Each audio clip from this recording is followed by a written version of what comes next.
जय श्री राम। शंखनाद में आपका स्वागत है। पश्चिम बंगाल में दूसरे चरण का मतदान है और इस चरण में ममता बनर्जी के प्रिय भांजे अभिषेक बनर्जी का इलाका भी है डायमंड हार्बर। अब जैसे कि इनकी पार्टी की आदत है कि हर जगह खेला होबे करने की, पिछली बार भी किया था और इस खेला होबे के पीछे धमकियां, डर, लोगों के बीच खौफ फैलाना, ये इस खेला होबे के पीछे छुपा रहता है। अब कोशिश यही हो रही थी डायमंड हार्बर में कि लोगों में दहशत पैदा की जाए, बाइकों में घूम घूम कर अपना दबदबा बनाया जाए, लेकिन चुनाव आयोग ने डायमंड हार्बर में अपना खेला कर दिया है। एक वीडियो सामने आया है जिस वीडियो में डायमंड हार्बर का जो इलाका है उसमें कई बाइक सवार, एक बाइक पे दो दो तीन तीन लोग जो है सवार होकर जा रहे हैं और खेला होबे चिल्ला रहे हैं और लोगों को धमकियां दे रहे हैं।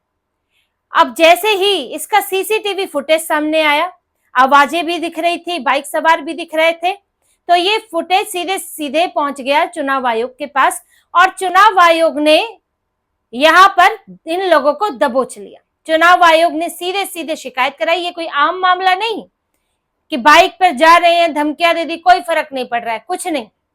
चुनाव आयोग ने डायमंड हार्बर पर लगातार बैक टू बैक एक्शन लिया है। पहले इन लोगों के खिलाफ शिकायत दर्ज की गई और इनकी धरपकड़ की जा रही है कि ये कौन है। ये तो अंदाजा लग रहा है जिस तरह से जो बोला जा रहा है कि वो टीएमसी के लग रहे हैं, क्योंकि एक तो इलाका भी इनका है, डायमंड हार्बर का इलाका है, और दूसरी बात ये भी है कि ममता बनर्जी का बोला हुआ एक तरह का नारा है, जुमला है, जो कहे इसे, तो वही उन्होंने पिछली बार बोला था और इस बार भी ममता बनर्जी ने तो नहीं बोला है, लेकिन चेले चपाटे गुंडे जो हैं टीएमसी के वो ये सब बोल रहे हैं और डरा रहे हैं, डायरेक्ट नहीं बोल रहे हैं। तो खेला होबे का मतलब यही है कि खेल होगा इस चुनाव में और वोट नहीं दिया टीएमसी को तो तुम्हारे साथ खेल हो जाएगा। तो यही मैसेज देने की कोशिश है। और देखिए, चुनाव आयोग ने ऐसे नहीं बाइकों पर रोक लगाई थी मतदान से एक दिन पहले, इस पर हाई कोर्ट बड़ा ही नाराज हुआ।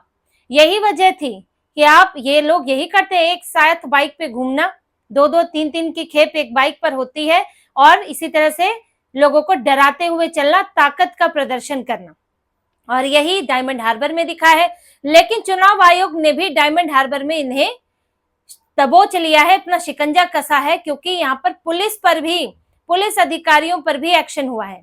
देखिए, ये तो है कि दबदबा टीएमसी का है, अभिषेक बनर्जी का इलाका है, और यहाँ पर पुलिस कर्मियों पर आरोप लगा है कि उन्होंने पारदर्शिता नहीं यहाँ पर नहीं बरती है और निष्पक्षता नहीं बरती है। इसमें एसपी भी नपे हैं, डीएसपी भी नपे हैं, एसपी शानीपाल नपी है, और यहाँ से 5 पुलिस अधिकारी जो हैं उनको निलंबित किया गया, विभागीय जांच उनके ऊपर बैठेगी।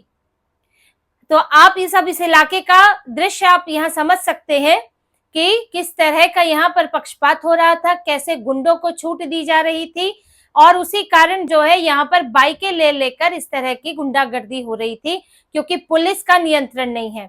जो पुलिस अधिकारी हैं उनका झुकाव पॉलिटिकल पार्टी की तरफ है और उनकी गुंडागर्दी वो रोक नहीं रहे हैं। तो अब चुनाव आयोग ने हुड़दंग मचाने वालों के खिलाफ शिकायत कराई, पुलिस पीछे दौड़ाई है, और साथ में वो पुलिस अधिकारी बदल दिए हैं जो कि पक्षपात कर रहे थे, जो किसी पॉलिटिकल पार्टी के लिए काम कर रहे थे। बंगाल में यही बड़ी चुनौती है चुनाव आयोग के लिए, विपक्षी पार्टियों के लिए, कि यहाँ पर सिस्टम पर कब्जा है टीएमसी का, और बड़े बड़े पुलिस अधिकारी से लेकर निचले स्तर तक अधिकारी जो हैं वो इनके इशारे पर काम करते हैं। कुछ फायदे के कारण, कुछ डर के मारे भी पुलिस वालों को भी डराया जाता है।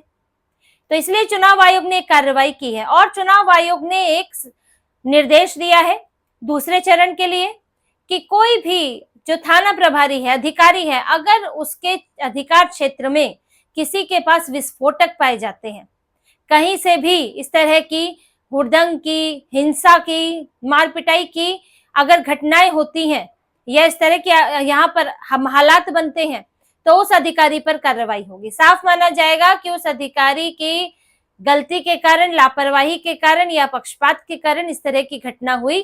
तो अब ये थाना प्रभारी के ऊपर है, अधिकारी के ऊपर है कि वो अपने इलाके को कितना शांत रख पाता है।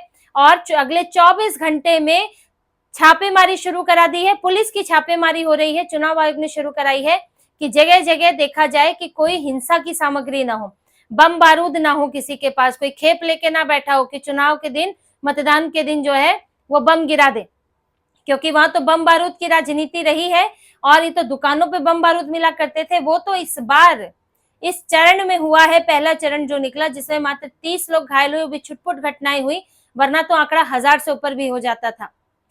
तो ये बंगाल के चुनाव का हिस्सा होती थी हिंसा, लेकिन इस बार इस हिंसा का स्तर बहुत कम हुआ है, जिसके लिए चुनाव आयोग और सुरक्षा बलों की तारीफ भी हो रही है। अब ये कुछ इलाके जो बड़े नेताओं के होते हैं, जहां पर ज्यादा बड़ा स्टेक है, तो वहां पर ज्यादा इस तरह की कोशिशें होती हैं, तो चुनाव आयोग अब उसके लिए विशेष तैयारियां कर रहा है। देखिए, दूसरे चरण के लिए चुनाव आयोग ने 11 और पुलिस पर्यवेक्षकों को नियुक्त किया है।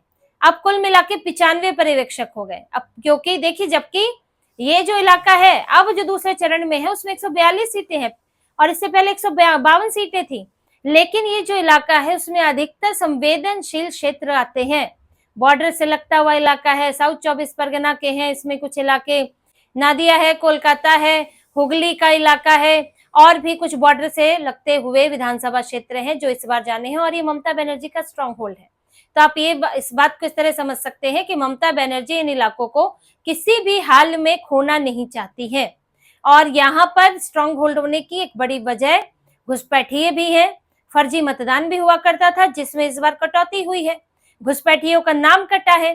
तो एक जो पुराना तरीका था वोटर मैनिपुलेशन का, वोटर शिफ्टिंग का, तो वो अब लगभग खत्म हो चुका है। इस बार उसके लिए स्कोप बहुत कम है। तो एक तो पहले ही पर कतर गए हैं, अब दूसरा इस बार दूसरी पार्टियां भी इनके सामने चुनौती है, खास करके मुस्लिम बहुल इलाकों में। अब ये जो साउथ 24 परगना, यहाँ पर जो है इंडियन सेक्युलर फ्रंट और कम्युनिस्ट पार्टियां हैं, और ममता बनर्जी का जो डर का माहौल पैदा किया हुआ था टीएमसी का, क्योंकि टीएमसी की गुंडागर्दी देखिए सिर्फ डायरेक्ट ममता बनर्जी की बात नहीं है, टीएमसी के गुंडे ऐसे मजबूत हो गए हैं, सिंडिकेट बन गया है कि लोगों को उनसे डर लगने लगा है, उनसे छुटकारा चाहते हैं। कई जगह तो पुलिस का काम ही नहीं होता है, वहां पर पुलिस थाने के बाहर मामले सुलझ रहे हैं, सिंडिकेट का कट चलता है, अपनी मर्जी के लोगों का बिजनेस बनने देते हैं और बिना मर्जी के जिनको नहीं चाहते उनका बिजनेस नहीं खड़ा होने देते, दुकान नहीं खड़ा होने देते हैं। तो लोग स्थानीय स्तर पर परेशान हैं, और ये जब लोगों में डर कम होता है तो वो फैसला ले पाते हैं। इसीलिए देखिए, अब लोगों को फैसला लेने से रोकना है तो डर बढ़ाओ, तो यही चल रहा है कि शय मात यही है, वो डर बढ़ाना चाहते हैं, चुनाव आयोग डर खत्म करना चाहता है।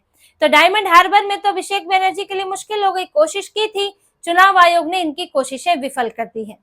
अब यही भवानीपुर में बात करें तो भवानीपुर में ममता भी बड़ा बिलबिलाई हुई है, बिदकी हुई है।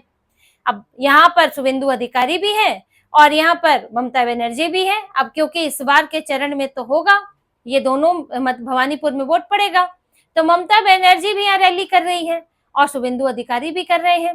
अब ऐसा हुआ ये कि ममता बनर्जी भी रैली करने वाली थी, वो भी भाषणबाजी कर रही थी, और बगल में 100 मीटर की दूरी पर बीजेपी का भी टेंट लगा था, शुभेंदु अधिकारी को आना था। अब टीएमसी की बर्दाश्त की क्षमता इतनी कम है, ममता बनर्जी को हर बात पर हंगामा करना होता है, बवाल इनकी पार्टी को करना होता है कि अब वहां बीजेपी की रैली है तो ये यहाँ से गुस्सा होकर, रैली नहीं है जनसभा है, तो ये वहां से नाराज होकर चली गई कि हमारी जनसभा को प्रभावित करना चाहते हैं, अपने जो स्पीकर है वो हमारी तरफ कर दिए हैं। स्पीकर तो आपने भी लगाए होंगे, बोल तो आप भी रही है, वहां तो शुभेंदु अधिकारी आए भी नहीं थे।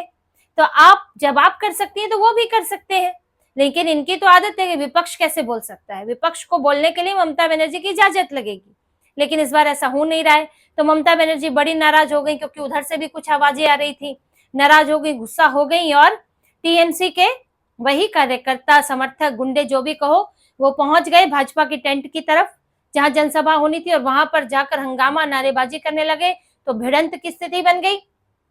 तो उसके वहां से बीजेपी वाले भी आए, अब वहां पर फिर सुरक्षा बल तैनात थे, सुरक्षा बलों ने टीएमसी वालों को फिर भगाया, तितर बितर किया, कुछ वहां पर धक्का मुक्की हुई और उनको वहां से भगाया गया, बवाल की स्थिति बन गई। देखिए, अब इसके पीछे का मकसद आप समझिए, ममता बनर्जी तो कर ही रही थी, कुछ तो बोल चुकी थी, कुछ चली गई, अब इन्होंने बवाल किया कहा टीएमसी की, बीजेपी की जनसभा में, शुभेंदु अधिकारी आए नहीं थे। अब अगर हंगामा हो जाता, अगर सुरक्षा बल इन्हें भगा कर नहीं भेजते तो क्या होता, लड़ाई झगड़ा, हिंसा, कुर्सियां फेंकना, डंडे चलना, ये सब होता, तो शुभेंदु अधिकारी की जनसभा कैंसिल हो जाती। यही तरीका है, यही कोशिशें होती हैं, और शुभेंदु अधिकारी बाद में आए थे, जनसभा उनकी हुई क्योंकि सुरक्षा बलों ने वहां ये इसी तरह का तमाशा होने के, हिंसा होने से रोक दिया। लेकिन कोशिश यही रहती है कि अपना कर लो, दूसरे का हिंसा से रोको, दूसरे को परमिशन मत दो, लेकिन ये सफल नहीं हो पा रहा है। ऐसे ही गृह मंत्री अमित शाह के रोड शो को रोकने की कोशिश की थी कि बीच में ही हंगामा खड़ा कर दो। ऐसा क्यों नहीं होता कि ममता बनर्जी की रैली होती है तो बीजेपी वाले वहां घुस जाते हैं नारेबाजी करते हुए? ऐसा तो नहीं देखा गया, ना ही अभिषेक बनर्जी की रैली रोड शो में देखा गया।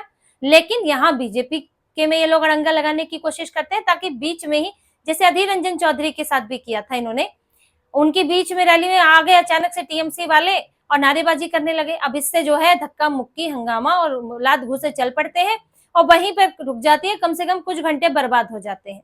तो ये कोशिश होती है, लेकिन इस बार सुरक्षा बलों की वजह से इनकी ये कोशिशें नाकाम हो रही है और विपक्ष कम से कम प्रचार कर पा रहा है। अभी आप देखिए, कांग्रेस के एक कार्यकर्ता, एक नेता को मार दिया गया। चुनाव के बाद की हिंसा का एक ये भी उदाहरण है। पिछली बार बीजेपी के कितने मरे थे, वो भी जब ममता बनर्जी जीत गई थी उसके बाद उनको झारखंड उड़ीसा जाना पड़ा था।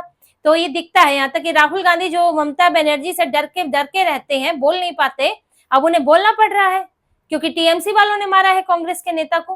तो अब आप ये समझिए कि आज ये हाल तब है जब वहां पर 2.5-3 लाख सुरक्षा बल है, जब वहां पर पुलिस जो है ममता बनर्जी के हिसाब से नहीं है, चुनाव आयोग का इतना सख्त पहरा है, उसके बाद ये हालात है। अगर ये ना होता तो बंगाल में क्या होता? इस बार खूनी चुनाव ही होना था क्योंकि ममता बनर्जी इस बार कमजोर स्थिति में थी, तो उसमें डर और बढ़ाना था।